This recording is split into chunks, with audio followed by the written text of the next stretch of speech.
안녕하세요. 스타크 아카데미 오늘의 에세이트입니다.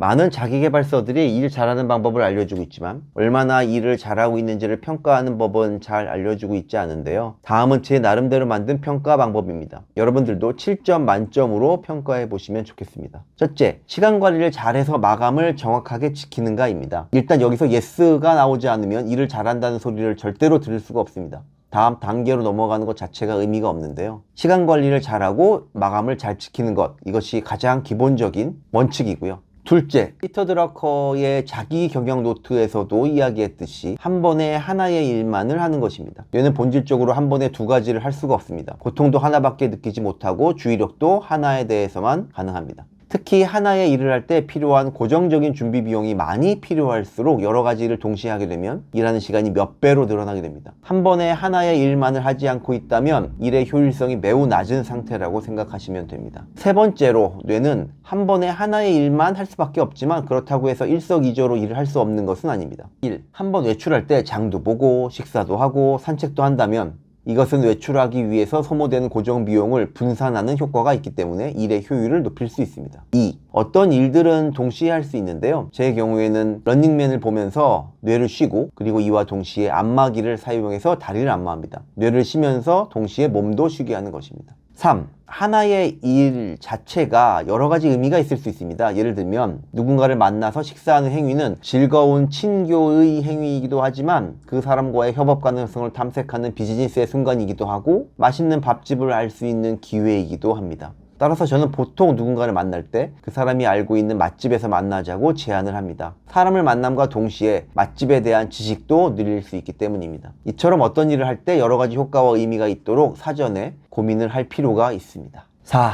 해야 할 일들을 잘게 쪼개고 다시 여러 가지 일들을 잘 합쳐서 수행하는 것만으로도 일의 효율이 올라갑니다. 즉, 하나의 일을 효율에 영향을 미치지 않는 범위 내에서 아주 작게 쪼갭니다. 그리고 또 다른 일들도 아주 작게 쪼갭니다. 이렇게 하면 조각난 일들을 적절하게 섞어서 봉합하면 효율적인 방법을 찾아낼 수가 있게 되는데요. 예를 들면 집에 있는 책은 사무실로 가져가야 하고 화분은 부모님께 가져가야만 하는 상황을 생각해 봅시다. 집에 있는 책을 사무실로 가져가는 일과 화분을 부모님께 가져가야 하는 일 두 가지가 있다고 생각하지 말고 집에 있는 책을 사무실로 가져가려면 집에서 차로 책을 옮겨야 하고 그 다음에 차에서 사무실로 책을 옮겨야 할 겁니다. 마찬가지로 집에 있는 화분을 부모님께 드리려면 우선 화분을 집에서 차로 옮겨야 하고 그 다음에 차에서 부모님 집으로 화분을 옮겨야 합니다. 두 가지의 일이 각각 두 개의 작은 작업으로 구성되어 있고 이들을 잘 섞으면 효율을 높일 수 있는데요. 즉,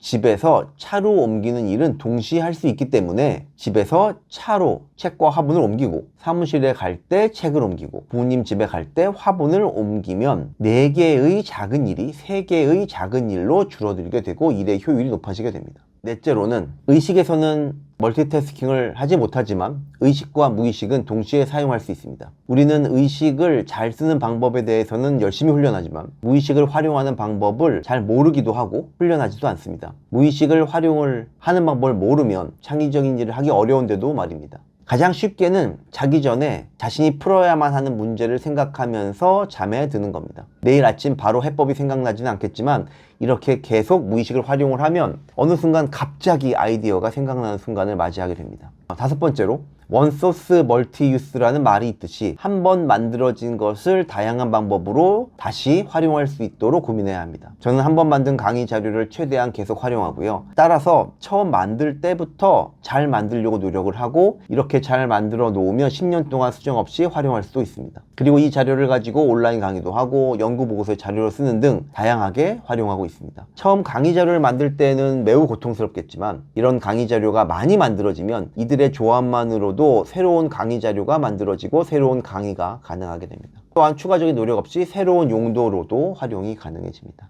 6번째로 자신의 방법을 끊임없이 개선을 해야 합니다. 어제 썼던 문서 포맷을 오늘도 쓰고 있다면 일을 잘하는 것이 아닙니다. 그리고 개선된 방법에 익숙해지도록 노력해야 합니다. 익숙해지면 빨라지고 빨라지면 효율이 높아지는 것이죠. 그리고 익숙해진 다음에는 다시 방법을 개선하기 위해서 노력해야 합니다. 한 가지 방법을 오랫동안 쓰고 있다면 일의 효율이 점점 상대적으로는 나빠지고 있다고 생각하셔야 됩니다. 7번째로 내가 잘할 수 있는 것을 할 수 있도록 노력해야 합니다. 이를 위해서 다른 사람들과의 분업을 잘 해야 하고요. 내가 못하는 것을 다른 사람들이 해줄 때 일의 효율이 극대화된다는 걸 꼭 기억하셔야 됩니다. 업무를 위임하고 분업하는 방법을 모른다면 절대로 일을 잘할 수가 없습니다. 오늘은 일을 잘하는 방법과 평가를 위한 체크리스트를 살펴보았습니다. 여러분들의 실력 향상에 조금이라도 도움이 되셨으면 좋겠습니다. 이상 스타크 아카데미의 오늘의 인사이트였습니다. 감사합니다.